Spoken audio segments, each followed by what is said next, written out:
जब समुद्र की गर्जना ने आकाश को हिला दिया और चांदनी में अजीब सी रोशनी बिखर गई, तब प्राचीन ग्रंथों में वर्णित दुर्दिन मीन का कहर हमारे समक्ष प्रकट हुआ। वीर अरुण, जो सदियों पुरानी वीरता और प्राचीन ज्ञान में निहित संदेशों को समझता था, ने अपनी तलवार उठाई।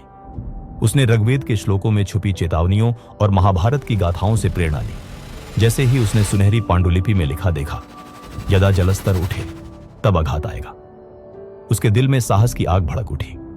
समुद्र की लहरों के बीच एक विशाल रहस्यमयी आकृति किनारे पर उतर आई, जिसने सबको स्तब्ध कर दिया। जब अंधेरे में अचानक एक प्राचीन मंदिर की दीवारें जीवंत हो उठी और उस पर चमकते शिलालेखों ने अरुण को पुकारा, तब उसने ठान लिया कि वह उस रहस्य की तह तक जाएगा।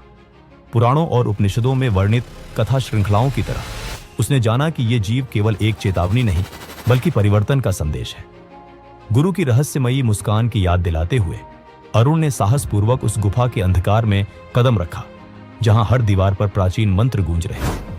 उस द्वार पर लिखा था, जो सत्य को जानना चाहे उसे पार करना होगा। और उसी क्षण अज्ञात आवाज ने उसे चुनौती दी।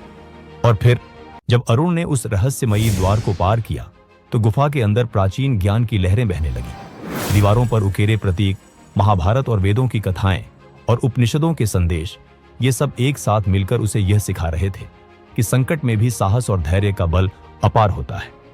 उस चमकती हुई वस्तु से उसे यह अनुभव हुआ कि विपत्ति में छुपा है एक नया उदय। जैसे ही अंधकार में एक गूढ़ आवाज ने कहा, जो तुम खोज रहे हो वह तुम्हारे साहस की परीक्षा ले रहा है। अरुण ने बिना झिझक उस चुनौती का सामना किया। इस यात्रा से हमें यह सीख मिलती है कि प्राचीन ज्ञान, साहस और आत्मविश्वास की मशाल लेकर चलने से हम किसी भी अज्ञात संकट का सामना कर सकते हैं।